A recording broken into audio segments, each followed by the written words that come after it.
Okay, I know you have Paint Shop Pro and this is Photoshop, but I'm pretty sure you have the same controls and you can do something very similar to what I'm about to show you for how to even out the color in this man's jacket.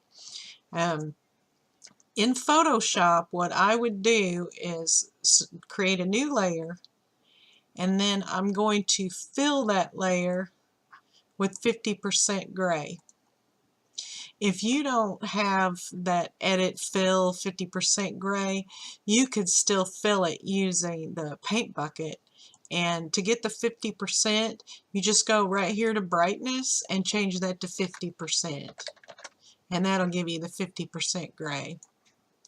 Now on this layer that's filled with 52 or 50% gray, I would change that to soft light. And then I would use my dodge tool and possibly the burn tool on that 50% gray layer with a low setting. This one, the exposure is set to 27 and the range is set to midtones. And I have a soft brush, and I would just start working on those areas that I want to lighten. And dodging and burning is not my thing, but I think you can get a pretty good result this way. If you prefer, you could work directly on a copy of your layer. I would not work on the original because for me it's so easy for me to go overboard. And if I go too far and lighten it too much, then I can always turn the opacity down if I want to. But if I do that on my original layer, then I'm just messed everything up. So that's what I would do, and if you want to darken any areas, you can switch over to the burn tool.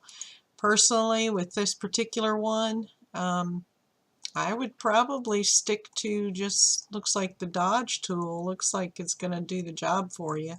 But if you want to emphasize these wrinkles, you can burn in the darker areas and dodge the highlighted areas.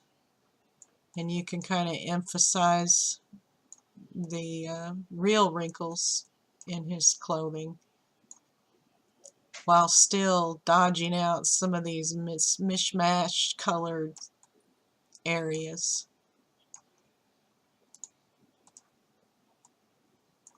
And if you have, I know you have the clone stamp, you can turn the opacity way down on your clone stamp. Make sure you have a soft brush and choose your area there and kind of stamp over a few times. That's not going to work. That won't work on that 50% gray layer because I'm just choosing the 50% gray. You would have to do that on the original layer, which I don't like doing. So let me make a copy of it. Now let me try this again. There we go. And you could fill in some of those areas possibly with a clone stamp set on low opacity. And you can just work back and forth between the tools. And there I went and did that directly on the layer, and I want to do it on this. So just work back and forth between the tools until you get it the way you want it to be. I hope this is helpful, and I do hope you can translate this to your Paint Shop Pro. Let me know if there's anything else I can do to help you. Thank you.